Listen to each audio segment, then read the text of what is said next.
Les informations, le groupe CDH souhaite reporter l'examen de la proposition de décret insérant un titre 14 et 3 petits points. Je ne vais pas faire tout l'intitulé, c'est assez long. C'est bien exact, Madame Goffinet? Oui, c'est bien exact. Parfait. Nous allons donc dès lors pouvoir en arriver aux questions et interpellations. Avec d'abord le chapitre sécurité routière. Pour ouvrir de balle, elle est là, Madame Ahalouche, et votre question sur l'introduction de 7 nouveaux radars tronçons. Nous vous écoutons.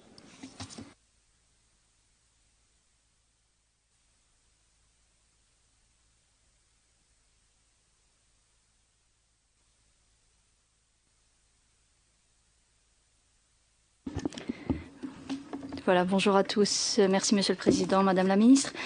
Un projet pilote a été lancé concernant 7 autoroutes en Belgique. Les radars tronçons qui y sont installés flasheront les contrevenants aux limitations de vitesse 24 heures sur 24, 7 jours sur 7. C'est ce que vous avez annoncé en compagnie du ministre de la Justice. Et donc, toute personne roulant à 129 km/h ou plus, puisque la marge d'erreur technique du radar reste, elle, d'application, se verra infliger une amende. Ces projets pilotes s'inscrivent dans le cadre de la création du parquet central pour la sécurité routière qui doit assurer un traitement uniforme des infractions dans ce domaine et permettront d'identifier avec précision la charge de travail supplémentaire réelle que cela représente pour la police et la justice de flasher en continu et sans marge de tolérance. C'est ce que l'on a pu lire.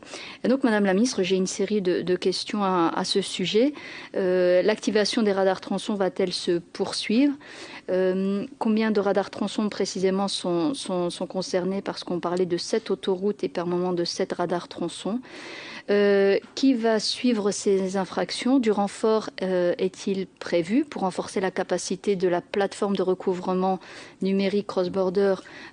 Quand et s'il y a des recrutements, quand auront-ils lieu? Combien de personnes sont concernées pour le traitement administratif de ces amendes?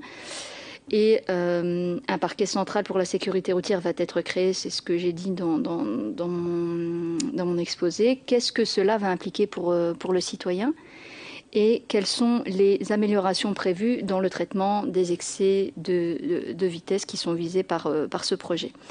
Et alors, une petite question sous-jacente, c'est avec 44 tués sur la route par million d'habitants, la mortalité routière en Belgique est supérieure à la moyenne européenne et les recherches montrent que les radars tronçons réduisent le nombre de victimes mortelles d'au moins 56% contre 20% pour les radars fixes.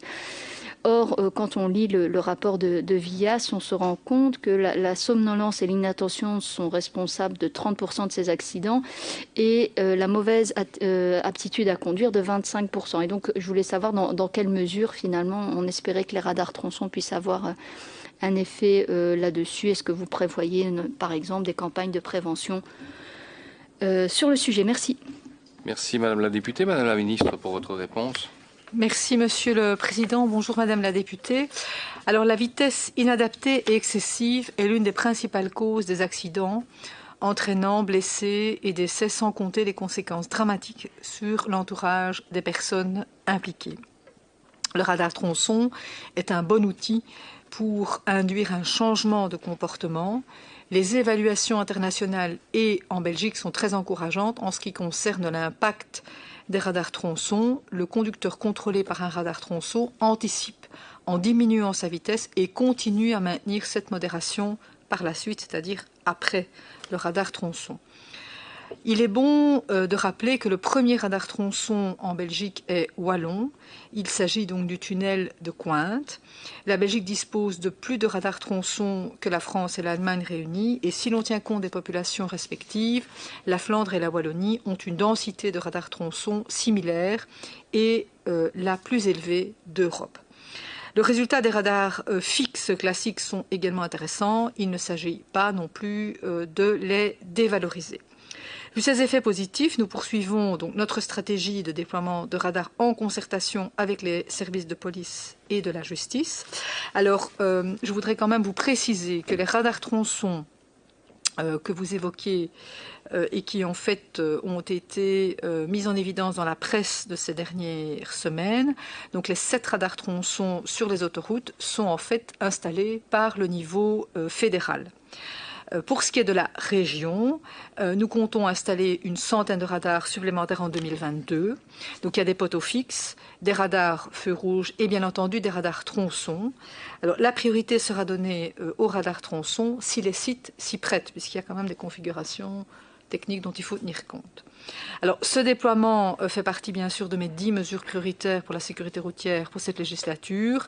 Rappelons aussi que tous les radars permanents sont annoncés en Wallonie, donc sur les routes de la responsabilité de la région, afin d'informer les usagers et de ne pas les surprendre. Toutefois, avant toute installation, donc une concertation entre la région et les services de police et de la justice est nécessaire et même légalement obligatoire.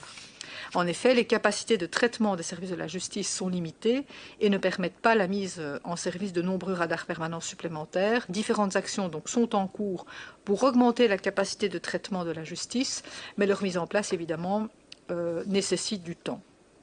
La justice a investi dans la digitalisation du traitement des infractions routières. Il s'agit de cross-border que vous évoquez dans votre question.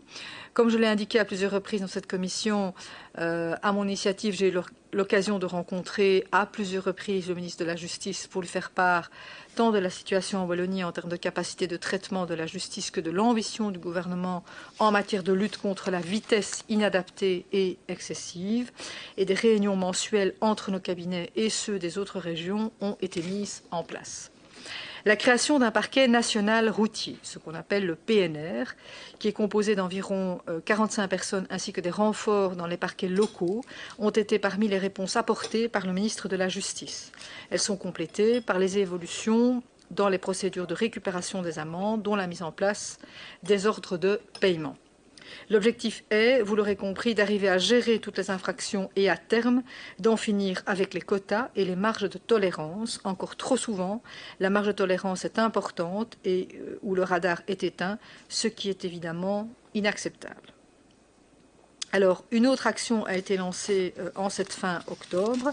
Elle consiste donc en une expérience pilote pour les 7 radars tronçons, donc qui vont fonctionner désormais 24 heures sur 24 et 7 jours sur 7, et donc à la tolérance zéro. Donc cette action vise à évaluer la charge de travail des parquets, ainsi générée très concrètement.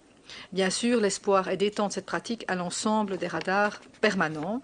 Donc on peut se réjouir de constater que l'ensemble des différents services de l'État travaillent conjointement pour améliorer la sécurité routière. Donc les objectifs poursuivis sont ambitieux. Donc c'est diminuer de moitié le nombre de décès annuels d'ici 2030 et d'atteindre la vision zéro en 2050. Pour ce faire, et comme vous le savez, donc j'ai avancé les états généraux de la sécurité routière en 2020, donc c'était en décembre 2020. Ils furent accompagnés d'une grande consultation citoyenne sur le thème de la sécurité routière. En décembre dernier, les États généraux et plus de 10 000 citoyens consultés ont livré plusieurs propositions pour améliorer la sécurité routière en Wallonie. 10 mesures prioritaires à court, moyen et long terme ont été déterminées pour remplir nos objectifs. Celles-ci s'ajoutent au travail quotidien mené par l'ensemble des acteurs de la sécurité routière en Wallonie, parmi lesquels figure notamment l'Agence wallonne pour la sécurité routière. Sachez que nous rappellerons bien sûr le contenu des 10 mesures à l'occasion des États généraux de la sécurité routière au niveau fédéral, puisque ces États généraux se tiendront le 23 novembre prochain. Les différents niveaux de pouvoir ont également été associés étroitement. Voilà, Madame la députée, les informations que je souhaitais vous apporter. Merci en tout cas pour votre attention. Madame Alouche. Merci Madame la Ministre pour les éléments de réponse. Je pense que vous avez rappelé quelques éléments qui sont très importants pour tous.